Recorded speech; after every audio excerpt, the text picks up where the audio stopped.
परमेश्वर दा असीं धन्नवाद करते हाँ जो वड्डियां रहमतां बहाल करदा आ। सो इन्हां पलां दे लई भी खुदा दा धन्नवाद करदे जो ने सब्त दे दिन च अपनी वड्डी किरपा साडे सारियां दे उत्ते बहाल कीती है, सानूं जिउंदियां दी धरती दे उत्ते रखिया। परमेश्वर दा धन्नवाद करते हाँ। पिछले पवित्र दिन दे विच असीं परमेश्वर दा पवित्र वचन सुनिया सी कि प्रभु यीशु मसीह ने जो भविष्यवाणियां अगेतरियां कीतियां वो समा उन ते पूरियां हो रहीआं, पर उसे दौरान प्रभु यीशु मसीह ने यह कहा कि तुहाडे सिर दा एक भी बाल विंगा नहीं होवेगा, बल्कि तुसीं अपने धीरज नाल अपनियां जानां कमाओगे। भाव दुख जिहड़ा साडे अंदर धीरज लैके आउंदा आ ते धीरज एक संपूर्णताई वल सानूं लैके जांदा। इसलिए अज जो परमेश्वर ने फिर अपनी किरपा बहाल की है, जिथे दुख धीरज लैके आउंदा ते दुख साडे अंदर नरमाई भी पैदा करता है कि असी निमर होइए, असी अधीन होइए। दुख सेड़ा सानू परमेश्वर दे अधीन करदा आ ते जिहड़े प्रेमी उहदे अधीन हुंदे आ उही परमेश्वर दीआं वड्डियां रहमतां नूं प्राप्त करदे आ। इसलिए परमेश्वर दे पाक कलाम च असी पढ़दे आ कि सर्वशक्तिमान परमेश्वर ने जिन्ना असी अधीन होवांगे उन्नी वड्डी किरपा साडे उत्ते होवेगी। ओडा वड्डा फजल खुदा साडे उत्ते करदा, दुख जिहड़ा आ वो सानू अधीन करदा आ। इसलिए जदों असी अधीन हुंदे आ ते असी खुदा दे वादियां दे अधिकारी बनदे आ ते परमेश्वर दे असी योग ठहरदे आ ते परमेश्वर दीआं आशीषां नूं प्राप्त करदे आ। इसलिए असी पाक कलाम दे विच पढ़ते हैं जो मूसा दे बारे दे विच कलाम लिखिया गया। गिनती दी पुस्तक 12 अध्याय उहदी असी 3 ऐत पढ़ांगे। पढ़िए ते ध्यान दे नाल सुनिए। अते ओ मर्द मूसा हाँ जी सारे आदमियां नालों जिहड़े पृथ्वी उत्ते सन बहुत अधीन सी। फिर पढ़िए ध्यान दे नाल सुनिए। अते ओ मर्द मूसा हाँ सारे आदमियां नालों जिहड़े पृथ्वी उत्ते सन बहुत अधीन सी। हाँ जिन्ना ज़्यादा अधीन सी ओडी वड्डी किरपा परमेश्वर ने मूसा दे उत्ते कीती। इत्थे असी पढ़ते हाँ ओ मर्द मूसा पृथ्वी ते जिन्ने भी रहन वाले सी उन्हां सारियां नालों बहुत अधीन सी। और जे उहदे अंदर एक क्वालिटी सी ते तदे परमेश्वर ने उसनूं एडा वड्डा काम दिता कि इजरायली लोकां दे छुटकारे दे लई उहनूं चुनिया। जिहड़े दुख वा जिहड़ियां स्थितियां आ ये साडे अंदर अधीनगी पैदा करदियां कि असी उहदे अधीन रहिंदे हाँ। जिन्ना ज़्यादा असी उहदे अधीन रवांगे, अधीन होवांगे, उन्नी वड्डी किरपा जिहड़ी आ वो साडे उत्ते होवेगी। इसलिए असी परमेश्वर दे पाक कलाम दे विच पढ़िया मूसा दे बारे च कि ओ मर्द मूसा जिन्ने भी जमीन ते रहन वाले सी उन्हां सारियां तो बहुत अधीन सी। और जे अधीन सी ते सर्वशक्तिमान परमेश्वर ने उसनूं ही इजरायली लोकां दे छुटकारे दे लई चुनिया। इसलिए जिथे दुख साडे अंदर धीरज पैदा करदा उत्थे साडे अंदर अधीनगी नरमाई लैके आउंदा आ। और जिहड़ा अधीनगी दे विच रहिंदा आ ओही परमेश्वर दीआं वड्डियां रहमतां ते वड्डी किरपा नूं प्राप्त कर सकदा है। इसलिए क्योंकि परमेश्वर उन्हां जिंदगियां ते ही किरपा करदा जिहड़ियां जिंदगियां ओदी अधीनगी दे विच आउंदियां, ओदी अधीन रहिंदियां आ, ओदी आग्याकारी करदियां। इसलिए यशाया 66 अध्याय असी ओदी 2 ऐत भी पढ़ांगे। पढ़िए ते ध्यान दे नाल सुनिए।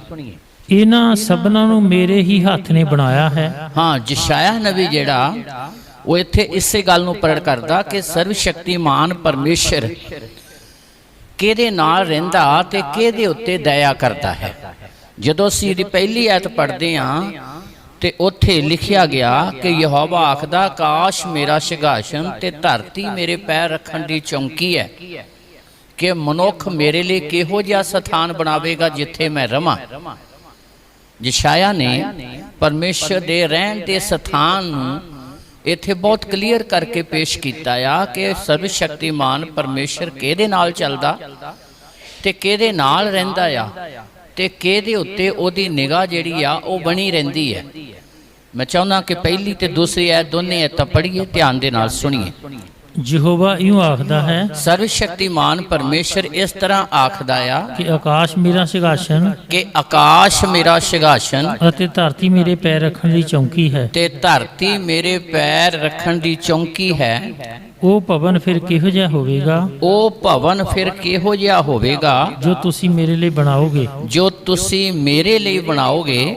ਅਤੇ ਮੇਰੀ ਆਰਾਮਗਾਹ ਫਿਰ ਕਿੱਥੇ ਹੋਵੇਗੀ। ਤੇ ਮੇਰੀ ਆਰਾਮਗਾਹ ਫਿਰ ਕਿੱਥੇ ਹੋਵੇਗੀ। ਹਾਂ, ਇਹਨਾਂ ਸਭਨਾਂ ਨੂੰ ਮੇਰੇ ਹੀ ਹੱਥ ਨੇ ਬਣਾਇਆ ਹੈ। ਹਾਂ, ਆਕਾਸ਼ ਵੀ ਮੈਂ ਬਣਾਇਆ, ਧਰਤੀ ਵੀ ਮੈਂ ਬਣਾਈ, ਸਭ ਕੁਝ ਸਰਵ ਸ਼ਕਤੀਮਾਨ ਪਰਮੇਸ਼ਰ ਦਾ ਕਹਿਣਾ ਕਿ ਮੈਂ ਹੀ ਬਣਾਇਆ ਹੈ। ਹਾਂ, ਇਉਂ ਇਹ ਸਭ ਹੋ ਗਏ। ਹਾਂ, ਜਿਸ ਤਰ੍ਹਾਂ ਮੈਂ ਕਿਹਾ ਉਸੇ ਤਰ੍ਹਾਂ ਇਹ ਸਭ ਕੁਝ ਹੋ ਗਿਆ। ਯਹੋਵਾ ਦਾ ਵਾਕ ਹੈ, ਪਰਮੇਸ਼ਰ ਦਾ ਇਹ ਵਚਨ ਹੈ, ਮੈਂ ਅਜਿਹੇ ਜਨ ਉੱਤੇ ਨਿਗਾਹ ਰੱਖਾਂਗਾ, ਹਾਂ, ਮੈਂ ਅਜਿਹੇ ਜਨ ਉੱਤੇ ਨਿਗਾਹ ਰੱਖਾਂਗਾ, ਅਧੀਨ ਉੱਤੇ ਅਧੀਨ ਉੱਤੇ ਅਤੇ ਨਿਮਰ ਆਤਮਾ ਵਾਲੇ ਉੱਤੇ, ਅਤੇ ਨਿਮਰ ਆਤਮਾ ਵਾਲੇ ਉੱਤੇ, ਜੋ ਮੇਰੇ ਬਚਨ ਤੋਂ ਕੰਮ ਜਾਂਦਾ ਹੈ, ਜੋ ਮੇਰੇ ਵਚਨ ਤੋਂ ਕੰਬ ਜਾਂਦਾ ਹੈ, ਡਰਦਾ ਹੈ, ਮੇਰੀ ਅਧੀਨਗੀ ਦੇ ਵਿੱਚ ਰਹਿੰਦਾ ਹੈ। ਮੈਂ ਅਜਿਹੇ ਜਨ ਤੇ ਨਿਗਾਹ ਰੱਖਾਂਗਾ ਤੇ ਮੈਂ ਅਜਿਹੇ ਜਨ ਦੇ ਨਾਲ ਰਹਾਂਗਾ। ਸੋ ਸਰਵ ਸ਼ਕਤੀਮਾਨ ਪਰਮੇਸ਼ਰ ਉਹਨਾਂ ਜੀਵਨਾਂ ਦੇ ਉੱਤੇ ਕਿਰਪਾ ਕਰਦਾ ਜਿਹੜੇ ਉਹਦੀ ਅਧੀਨਗੀ ਦੇ ਵਿੱਚ ਆਉਂਦੇ ਆ।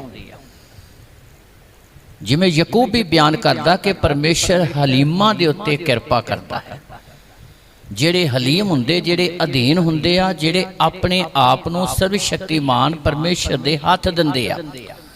ਦੁੱਖ ਜਿਹੜਾ ਆ ਸਾਡੇ ਅੰਦਰ ਅਧੀਨਗੀ ਪੈਦਾ ਕਰਦਾ ਹੈ, ਔਰ ਜਿਹੜਾ ਪ੍ਰੇਮੀ ਪਰਮੇਸ਼ਰ ਦੀ ਅਧੀਨਗੀ ਚ ਰਹਿੰਦਾ, ਦੁੱਖ ਝੱਲ ਕੇ ਵੀ ਸਰਵ ਸ਼ਕਤੀਮਾਨ ਪਰਮੇਸ਼ਰ ਉਸ ਨੂੰ ਆਪਣੀਆਂ ਵੱਡੀਆਂ ਆਸ਼ੀਸ਼ਾਂ ਦੇ ਹੱਕਦਾਰ ਬਣਾਉਂਦਾ ਹੈ। ਇਸ ਲਈ ਪਰਮੇਸ਼ਰ ਦਾ ਪਵਿੱਤਰ ਵਚਨ ਯਸ਼ਾਇਆ ਨਬੀ ਵੀ ਪ੍ਰਗਟ ਕਰਦਾ। ਫਿਰ ਪੜ੍ਹੀਏ 2 ਐਤ, ਧਿਆਨ ਨਾਲ ਸੁਣੀਏ। ਹਾਂਜੀ, ਇਹਨਾਂ ਸਭਨਾਂ ਨੂੰ ਮੇਰੇ ਹੀ ਹੱਥ ਨੇ ਬਣਾਇਆ ਹੈ। ਆਕਾਸ਼ ਵੀ ਮੈਂ ਬਣਾਇਆ, ਧਰਤੀ ਨੂੰ ਵੀ ਮੈਂ ਬਣਾਇਆ।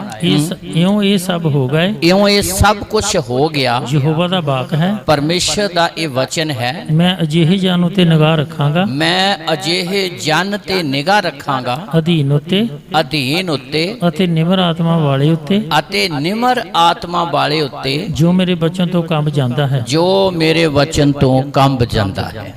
ਅਧੀਨ ਉੱਤੇ ਖੁਦਾ ਦਾ ਫਜ਼ਲ ਬਣਿਆ ਰਹਿੰਦਾ। ਅਧੀਨ ਦੇ ਉੱਤੇ ਪਰਮੇਸ਼ਰ ਆਪਣੀ ਦਇਆ ਬਹਾਲ ਕਰਦਾ ਹੈ, ਅਧੀਨ ਦੀ ਅਗਵਾਈ ਕਰਦਾ ਆ ਤੇ ਉਸ ਨੂੰ ਸਾਰੀ ਦੁਨੀਆ ਦੇ ਲਈ ਆਸ਼ੀਸ਼ ਦਾ ਕਾਰਨ ਬਣਾਉਂਦਾ ਹੈ। ਇਸੇ ਲਈ ਅਸੀਂ ਪਾਕ ਕਲਾਮ ਚ ਪੜ੍ਹਦੇ ਹਾਂ ਕਿ ਪਹਿਲਾ ਆਦਮ ਪਰਮੇਸ਼ਰ ਦੀ ਅਧੀਨਗੀ ਚ ਨਹੀਂ ਰਿਹਾ ਤੇ ਦੂਸਰਾ ਆਦਮ ਪ੍ਰਭੂ ਯਿਸੂ ਮਸੀਹ ਸਲੀਬ ਦੀ ਮੌਤ ਤੱਕ ਆਗਿਆਕਾਰ ਬਣਿਆ ਰਿਹਾ। ਇਸ ਲਈ ਉਸ ਨੂੰ ਉਹ ਨਾਂ ਦਿੱਤਾ ਗਿਆ ਜਿਹੜਾ ਸਾਰੇ ਨਾਮਾਂ ਤੋਂ ਉੱਤਮ ਹੈ, ਕਿ ਹਰ ਇੱਕ ਗੋਡਾ ਉਹਦੇ ਅੱਗੇ ਨਵਾਇਆ ਜਾਵੇ ਤੇ ਹਰ ਜ਼ਬਾਨ ਮੰਨ ਲਵੇ ਕਿ ਯਿਸੂ ਹੀ ਪ੍ਰਭੂ ਹੈ। ਪਹਿਲਾ ਆਦਮ ਅਧੀਨਗੀ ਚ ਨਹੀਂ ਰਿਹਾ, ਆਗਿਆਕਾਰ ਨਹੀਂ ਰਿਹਾ, ਪਰਮੇਸ਼ਰ ਦੇ ਵਚਨ ਚ ਬਣਿਆ ਨਹੀਂ ਰਿਹਾ। ਔਰ ਦੂਸਰਾ ਆਦਮ ਸਾਡੇ ਉਧਾਰਕਰਤਾ ਪ੍ਰਭੂ ਯਿਸੂ ਮਸੀਹ, ਜਿਸ ਨੇ ਇਸ ਜ਼ਮੀਨ ਦੇ ਉੱਤੇ ਆ ਕੇ ਮਨੁੱਖੀ ਜਨਮ ਦੇ ਵਿੱਚ ਆ ਕੇ ਉਸ ਨੇ ਅਧੀਨਗੀ ਨੂੰ ਪੇਸ਼ ਕੀਤਾ ਕਿ ਕਿਸ ਤਰ੍ਹਾਂ ਸਲੀਬ ਦੀ ਮੌਤ ਤੱਕ ਆਗਿਆਕਾਰ ਬਣਿਆ ਰਿਹਾ। ਇਸ ਲਈ ਅਧੀਨਾਂ ਦੇ ਲਈ ਖੁਦਾ ਦੀ ਖਾਸ ਆਸ਼ੀਸ਼ ਹੈ। ਔਰ ਜਿਸ ਤਰ੍ਹਾਂ ਅਸੀਂ ਸੁਣਿਆ ਸੀ ਕਿ ਪਵਿੱਤਰ ਆਤਮਾ ਦੇ 9 ਜਿਹੜੇ ਫਲ ਵਾ, ਉਹਨਾਂ ਦੇ ਵਿੱਚ ਇੱਕ ਫਲ ਹੈ ਧੀਰਜ ਦਾ। ਔਰ ਉੱਥੇ ਹੀ ਅਸੀਂ ਪੜ੍ਹਦੇ ਹਾਂ ਕਿ ਇੱਕ ਫਲ ਨਰਮਾਈ ਅਧੀਨਗੀ ਦਾ ਵੀ ਹੈ। ਗਲਾਤੀਆ ਦੀ ਪੱਤਰੀ 5 ਅਧਿਆਏ ਉਹਦੀ 22 ਐਤ ਪੜ੍ਹੀਏ ਤੇ ਧਿਆਨ ਦੇ ਨਾਲ ਸੁਣੀਏ। ਗਲਾਤੀਆ ਦੀ ਪੱਤਰੀ 5 ਅਧਿਆਏ ਉਹਦੀ 22 ਐਤ। ਪਰ ਆਤਮਾ ਦਾ ਫਲ ਇਹ ਹੈ, ਲਓ ਜੀ ਧਿਆਨ ਨਾਲ ਸੁਣੀਏ, ਜਿੱਥੇ ਪਵਿੱਤਰ ਆਤਮਾ ਦੇ ਵਿੱਚ 9 ਵਰਦਾਨ ਹੈ, ਉੱਥੇ ਪਵਿੱਤਰ ਆਤਮਾ 'ਚ 9 ਫਲ 9 ਗੁਣ ਵੀ ਹੈ। ਜਿੱਥੇ ਧੀਰਜ ਦਾ ਗੁਣ ਹੈ, ਉੱਥੇ ਨਰਮਾਈ ਅਧੀਨਗੀ ਦਾ ਵੀ ਇਹ ਗੁਣ ਹੈ। ਜੇ ਅਸੀਂ ਉਹਦੇ ਵਚਨ ਤੇ ਚੱਲਦੇ ਹਾਂ ਤੇ ਇਹ ਗੁਣ, ਇਹ ਕੁਆਲਿਟੀ ਸਾਡੇ ਅੰਦਰ ਆਉਣੀ ਬਹੁਤ ਜ਼ਿਆਦਾ ਜ਼ਰੂਰੀ ਹੈ। ਜੇ ਕੁਆਲਿਟੀ ਸਾਡੇ ਅੰਦਰ ਆਵੇਗੀ ਤੇ ਤਦ ਹੀ ਅਸੀਂ ਖੁਦਾ ਦੀਆਂ ਆਸ਼ੀਸ਼ਾਂ ਦੇ ਹੱਕਦਾਰ ਬਣ ਸਕਦੇ ਹਾਂ ਤੇ ਅਸੀਂ ਪਰਮੇਸ਼ਰ ਦੇ ਮਨ ਭਾਉਂਦੇ ਬਣ ਸਕਦੇ ਹਾਂ। ਇਸੇ ਲਈ ਪੜ੍ਹੀਏ, ਧਿਆਨ ਨਾਲ ਸੁਣੀਏ ਗਲਾਤੀਆ ਦੀ ਪੱਤਰੀ 5 ਅਧਿਆਏ ਉਹਦੀ 22 ਹੈ।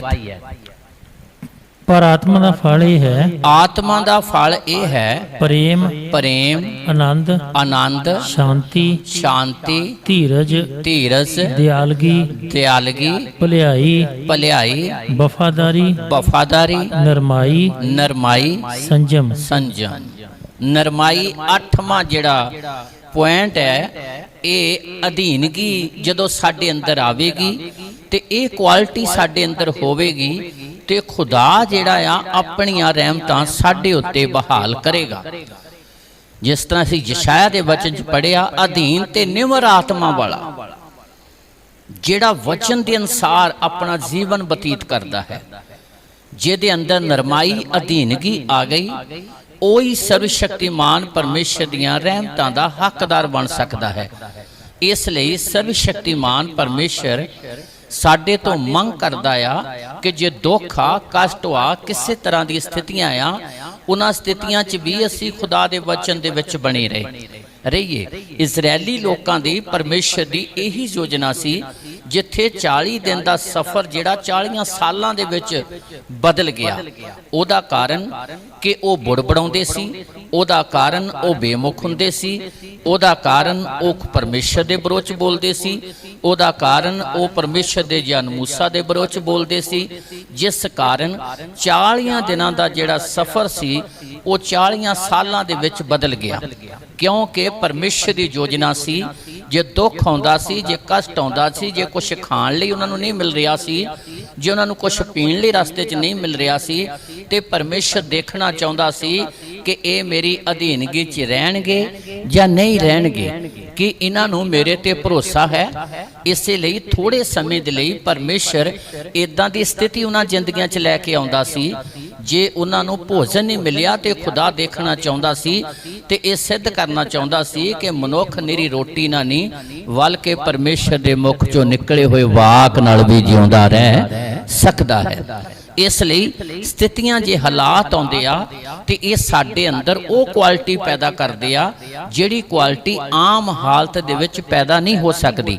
ਇਸੇ ਲਈ ਸਾਡੇ ਲਈ ਅਤੀ ਜ਼ਿਆਦਾ ਜ਼ਰੂਰੀ ਆ, ਚਾਹੇ ਵਾਇਰਸ, ਚਾਹੇ ਹੋਰ ਕਿਸੇ ਤਰ੍ਹਾਂ ਦੀ ਵੀ ਸਥਿਤੀ ਹੋਵੇ, ਇੱਕ ਬਲੀਵਰ, ਇੱਕ ਵਿਸ਼ਵਾਸੀ ਲਈ ਜ਼ਰੂਰੀ ਆ ਕਿ ਉਹਨਾਂ ਸਥਿਤੀਆਂ ਦੇ ਵਿੱਚ ਵੀ ਉਹ ਖੁਦਾ ਦੇ ਵਚਨ ਦੇ ਵਿੱਚ ਬਣਿਆ ਰਵੇ। ਜਿਹੜੇ ਖੁਦਾ ਦੇ ਵਚਨ 'ਚ ਬਣੇ ਰਹਿੰਦੇ ਆ, ਪਰਮੇਸ਼ਰ ਦੀਆਂ ਜਿਹੜੀਆਂ ਆਸ਼ੀਸ਼ਾਂ, ਰੂਹਾਨੀ ਬਰਕਤਾਂ ਆ, ਉਹਨਾਂ ਦੇ ਉਹ ਹੱਕਦਾਰ ਬਣਦੇ ਆ। ਇਸ ਲਈ ਜਿਸਮਾਨੀ ਤੌਰ ਤੇ ਸਾਨੂੰ ਥੋੜੇ ਸਮੇਂ ਲਈ ਕਸ਼ਟ ਹੋ ਸਕਦਾ ਆ, ਪਰ ਜਿਹੜੀ ਰੂਹਾਨੀ ਤੌਰ ਤੇ ਆਸ਼ੀਸ਼ ਆਉਣੀ ਆ ਉਹ ਕਿਤੇ ਹੀ ਵੱਧ ਕੇ ਆ, ਉਹ ਇੰਨੀ ਜ਼ਿਆਦਾ ਆ ਕਿ ਅਸੀਂ ਜ਼ਮੀਨ ਤੇ ਰਹਿੰਦੇ ਆ ਸਵਰਗ ਦੀ ਸ਼ਾਂਤੀ ਤੇ ਸਵਰਗ ਦੇ ਆਨੰਦ ਨੂੰ ਪ੍ਰਾਪਤ ਕਰ ਸਕਦੇ ਹਾਂ। ਉਹ ਆਨੰਦ ਵਾ ਜਿਹੜਾ ਇਸ ਸੰਸਾਰ ਦੀ ਕਿਸੇ ਵੀ ਵਸਤੂ ਦੇ ਨਾਲ ਮਿਲ ਨਹੀਂ ਸਕਦਾ। ਇਸ ਲਈ ਸਾਡੇ ਲਈ ਅਤੀ ਜ਼ਿਆਦਾ ਜ਼ਰੂਰੀ ਆ ਕਿ ਅਸੀਂ ਹਮੇਸ਼ਾ, ਚਾਹੇ ਸਥਿਤੀ ਕਿੱਦਾਂ ਦੀ ਵੀ ਹੋਵੇ, ਅਸੀਂ ਪਰਮੇਸ਼ਰ ਦੇ ਅਧੀਨ ਰਹੀਏ, ਅਸੀਂ ਪਰਮੇਸ਼ਰ ਦੇ ਵਚਨ 'ਚ ਬਣੇ ਰਹੀਏ, ਤਾਂ ਕਿ ਪਰਮੇਸ਼ਰ ਆਪਣੀ ਯੋਜਨਾ ਨੂੰ ਸਾਡੇ ਜੀਵਨ 'ਚ ਪੂਰਾ ਕਰੇ, ਜਿਹਦੇ ਲਈ ਉਹਨੇ ਸਾਨੂੰ ਸੱਦਿਆ ਤੇ ਬੁਲਾਇਆ ਆ। ਅਸੀਂ ਉਸ ਵਚਨ ਦੇ ਵਿੱਚ ਬਣੇ ਰਹੀਏ। ਇਸ ਲਈ ਖੁਦਾ ਦਾ ਪ੍ਰੇਮੀ ਪਰਾਈਆਂ ਕੌਮਾਂ ਲਈ ਠਹਿਰਾਇਆ ਗਿਆ ਨਵੀ ਸੰਤ ਪੌਲਸ ਜਦੋਂ ਦੂਸਰਾ ਪੱਤਰ ਕੋਰਿੰਥੀਸ ਦੀ ਕਲੀਸਿਆ ਨੂੰ ਲਿਖਦਾ ਤੇ ਉਹਦੇ ਵਿੱਚ ਉਹਨੇ ਖਾਸ ਗੱਲ ਨੂੰ ਪ੍ਰਗਟ ਕੀਤਾ ਆ, ਜੋ ਮੈਂ ਚਾਹੁੰਦਾ ਕਿ ਅਸੀਂ ਸਾਰੇ ਪੜ੍ਹੀਏ। ਦੂਸਰਾ ਕੋਰਿੰਥੀਆ 4 ਅਧਿਆਏ ਉਹਦੀ ਅਸੀਂ 7 ਐਤ ਪੜਾਂਗੇ। ਪੜ੍ਹੀਏ ਤੇ ਧਿਆਨ ਦੇ ਨਾਲ ਸੁਣੀਏ। ਪਰ ਇਹ ਖਜ਼ਾਨਾ ਸਾਡੇ ਕੋਲ ਮਿੱਟੀ ਦੀਆਂ ਭਾਂਡਿਆਂ ਵਿੱਚ ਹੈ, ਤਾਂ ਜੋ ਇਸ ਸਮਰੱਥਾ ਦਾ ਅਤ ਵੱਡਾ ਮਹਾਤਮ ਪਰਮੇਸ਼ਰ ਦੀ ਵੱਲੋਂ, ਨਾ ਸਾਡੀ ਵੱਲੋਂ ਮਾਲੂਮ ਹੋਵੇ। ਅਗਲੀ ਲਾਈਨ ਵੀ ਪੜ੍ਹ ਦਈਏ। ਅਸੀਂ ਸਭ ਪਾਸਿਓਂ ਕਸ਼ਟ ਵਿੱਚ ਹਾਂ, ਅਸੀਂ ਸਭ ਪਾਸਿਓਂ ਕਸ਼ਟ ਵਿੱਚ ਹਾਂ, ਪਰ ਮਿੱਧੇ ਨਹੀਂ ਗਏ। ਮਿੰਦੇ ਨਹੀਂ ਗਏ। ਦੁਬਦਾ ਵਿੱਚ ਹਾਂ, ਦੁਬਦਾ ਵਿੱਚ ਹਾਂ, ਪਰ ਹੱਦੋਂ ਵੱਧ ਨਹੀਂ। ਬਸ ਹਾਲੇਲੂਇਆ। 8 ਐਤ ਦੇ ਵਿੱਚ ਅਸੀਂ ਪੜ੍ਹਿਆ, ਪਰ ਉਸ ਤੋਂ ਪਹਿਲਾਂ 7 ਐਤ ਦੇ ਵਿੱਚ ਜਿਹੜੀ ਖਾਸ ਗੱਲ ਅੱਜ ਅਸੀਂ ਪਰਮੇਸ਼ਰ ਦੀ ਹਜ਼ੂਰੀ ਦੇ ਵਿੱਚੋਂ ਸਿੱਖਣੀ ਆ ਕਿ ਜੇ ਅਸੀਂ ਉਹਦੀ ਅਧੀਨਗੀ ਦੇ ਵਿੱਚ ਰਹਿੰਦੇ ਆ ਤੇ ਅਸੀਂ ਖੁਦਾ ਦੇ ਵਾਅਦਿਆਂ ਦੇ ਹੱਕਦਾਰ ਬਣਦੇ ਹਾਂ।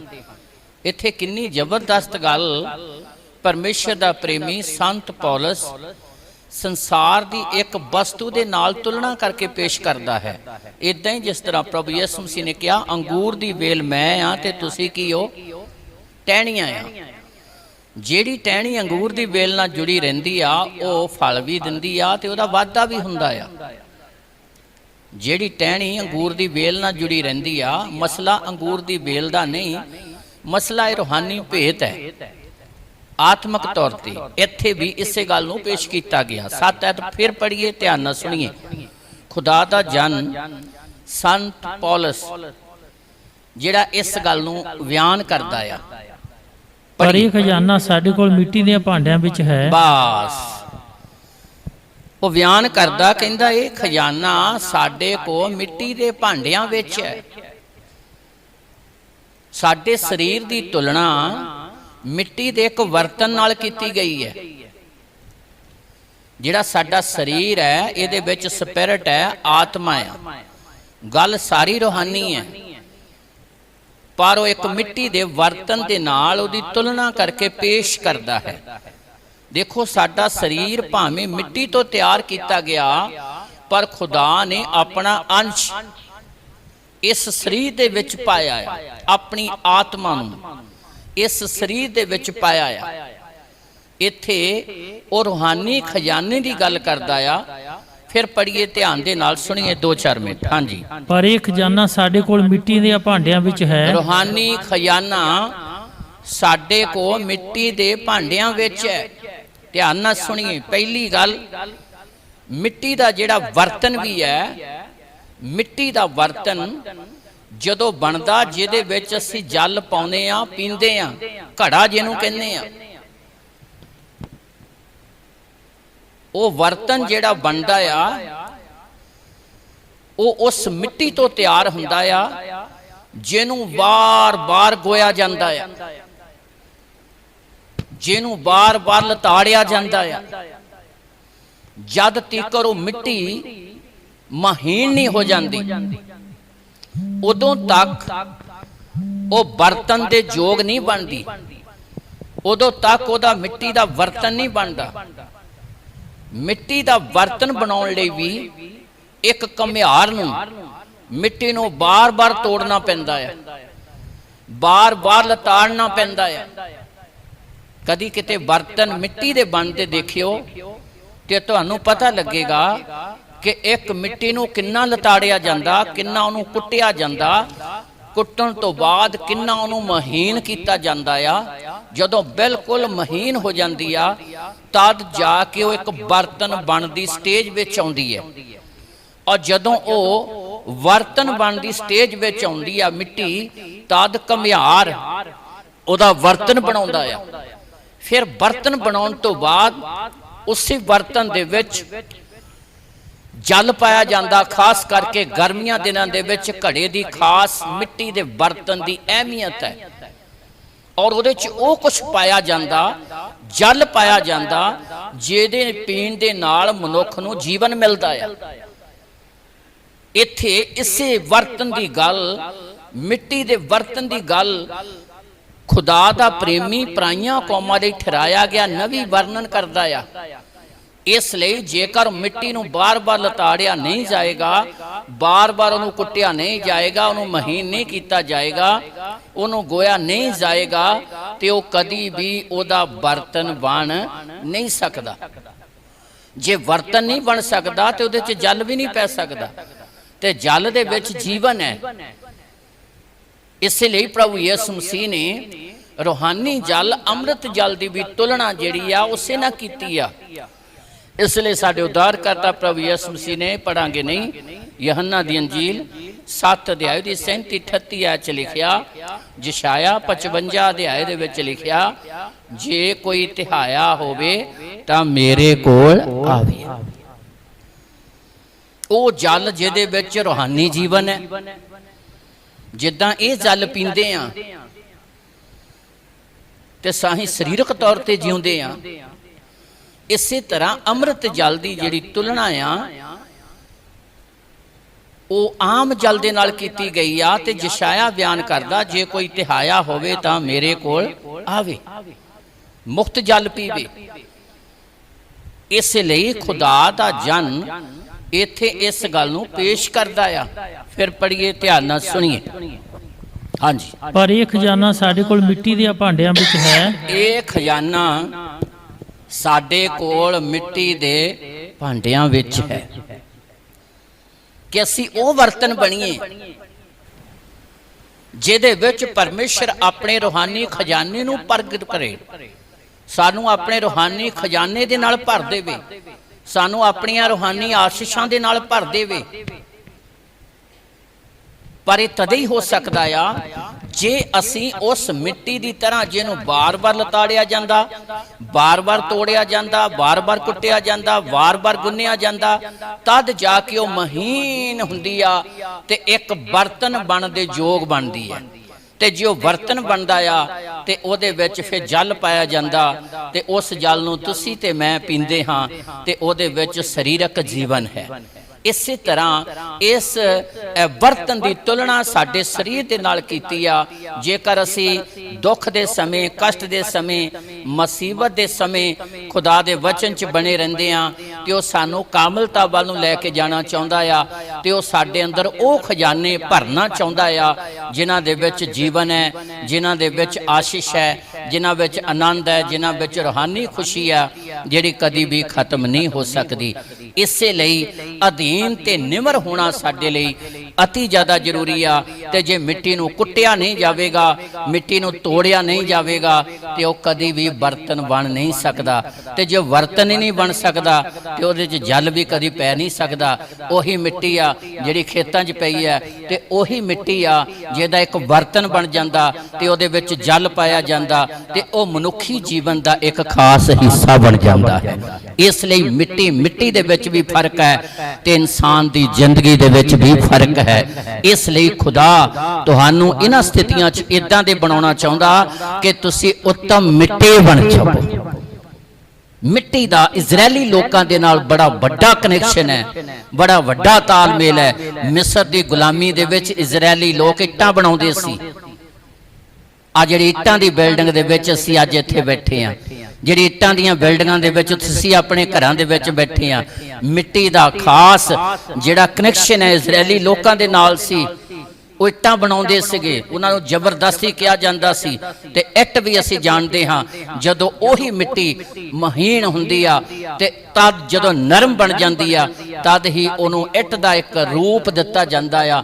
ਉਹ ਇੱਟ ਇੱਕ ਸਮੇਂ ਉਹ ਮਿੱਟੀ ਆਮ ਸੀ, ਇੱਕ ਸਮੇਂ ਨੂੰ ਤੋੜਿਆ ਗੋਇਆ ਜਾਂਦਾ ਆ। ਸੇਮ ਉਸੇ ਤਰ੍ਹਾਂ ਜਿਵੇਂ ਘੁਮਿਆਰ ਮਿੱਟੀ ਨੂੰ ਤੋੜਦਾ ਗੋਂਦਾ ਆ ਤੇ ਉਹਨੂੰ ਨਰਮ ਤੇ ਉਪਜਾਊ ਬਣਾ ਕੇ ਉਹਦਾ ਇੱਕ ਬਰਤਨ ਬਣਾਉਂਦਾ ਆ।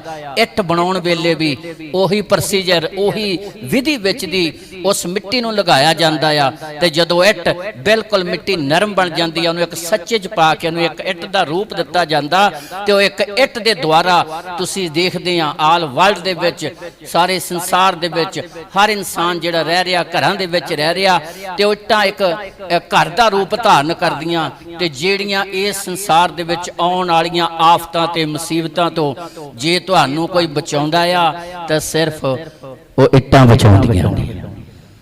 ਤੇ ਸਰਵ ਸ਼ਕਤੀਮਾਨ ਪਰਮੇਸ਼ਰ ਆਪਣੇ ਪ੍ਰੇਮੀਆਂ ਨੂੰ ਵੀ ਇਦਾਂ ਦੇ ਹੀ ਬਣਾਉਣਾ ਚਾਹੁੰਦਾ ਹੈ।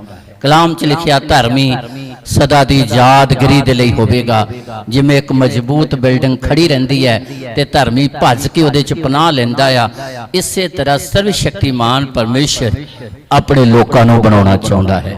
ਇਸ ਲਈ ਅਤੀ ਜ਼ਿਆਦਾ ਜ਼ਰੂਰੀ ਹੈ दुख कष्ट स्थिति हालात जेकर है तो जरूर आ खुदा दी साडे लई उत्तम योजना है। ਤੇ ਜੇ ਮਿੱਟੀ ਨੂੰ ਜਦੋਂ ਤੋੜਿਆ ਜਾਂਦਾ, ਉਹਨੂੰ ਕੁੱਟਿਆ ਜਾਂਦਾ, ਤੇ ਜੇ ਉਹ ਇਹ ਵਿਚਾਰ ਕਰੇ ਵੀ ਮੈਨੂੰ ਕਿਉਂ ਕੁੱਟਿਆ ਜਾ ਰਿਹਾ ਜਾਂ ਮੈਨੂੰ ਕਿਉਂ ਤੋੜਿਆ ਜਾ ਰਿਹਾ, ਤੇ ਇੱਕ ਸਮਾਂ ਆਉਣ ਤੇ ਉਹਦਾ ਆਨਸਰ ਮਿਲਦਾ ਕਿ ਤੈਨੂੰ ਉੱਤਮ ਬਣਾਉਣ ਦੇ ਲਈ ਸਭ ਕੁਝ ਕੀਤਾ ਜਾ ਰਿਹਾ ਹੈ। ਇਸ ਲਈ ਜੇ ਸਥਿਤੀਆਂ ਹਾਲਾਤ ਆਉਂਦੇ ਨੇ ਤੇ ਪ੍ਰੇਮੀਓ, ਤੁਹਾਨੂੰ ਸਰਵ ਸ਼ਕਤੀਮਾਨ ਪਰਮੇਸ਼ਰ ਉੱਤਮ ਬਣਾਉਣਾ ਚਾਹੁੰਦਾ ਹੈ ਤੇ ਉੱਤਮ ਰੂਹਾਨੀ ਆਸ਼ੀਸ਼ਾਂ ਨਾਲ ਭਰਨਾ ਚਾਹੁੰਦਾ ਹੈ। ਅੱਖਾਂ ਬੰਦ ਕਰਾਂਗੇ, ਪ੍ਰਾਰਥਨਾ ਕਰਾਂਗੇ। ਸਰਵ ਸ਼ਕਤੀਮਾਨ ਪਿਤਾ, ਤੂੰ ਦਇਆ ਦਾ ਸਾਗਰ ਤੇ ਕਿਰਪਾ ਦਾ ਧਨੀ ਹੈ। ਜਿੰਨੇ ਤੇਰੀ ਹਜ਼ੂਰੀ 'ਚ ਤੇਰੇ ਬੱਚੇ ਆ ਗਏ ਨੇ, ਇਹਨਾਂ ਸਾਰਿਆਂ ਨੂੰ ਬਰਕਤ ਦਿਓ। ਇਹ ਤੇਰੇ ਮਹਾਨ ਪਿਤਾ ਗਹਿਰਾਈ ਦੇ ਭੇਤਾਂ ਨੂੰ ਜਾਣਨ, ਇਹ ਤੇਰੀ ਕਿਰਪਾ ਦੇ ਭੇਤ ਨੂੰ ਜਾਣਨ, ਇਹ ਤੇਰੀ ਮੁਹੱਬਤ ਦੇ ਭੇਤ ਨੂੰ ਜਾਣਨ, ਇਹ ਤੇਰੀ ਦਇਆ ਨੂੰ ਜਾਣਨ ਕਿ ਹਾਂ ਮਹਾਨ ਪ੍ਰਭੂ, ਤੇਰੀਆਂ ਸਾਰੀਆਂ ਸੋਚਾਂ ਤੇਰੇ ਲੋਕਾਂ ਲਈ ਭਲੀਆਂ ਤੇ ਸ਼ਾਂਤੀ ਦੀਆਂ ਨੇ, ਕੋਈ ਸੋਚ ਮਾੜੀ ਨਹੀਂ ਹੈ। ਦਿਆਲੂ ਪਿਤਾ, ਆਪਣੀ ਕਿਰਪਾ ਇਹਨਾਂ ਸਾਰੇ ਜੀਵਨਾਂ 'ਚ ਬਹਾਲ ਕਰੋ।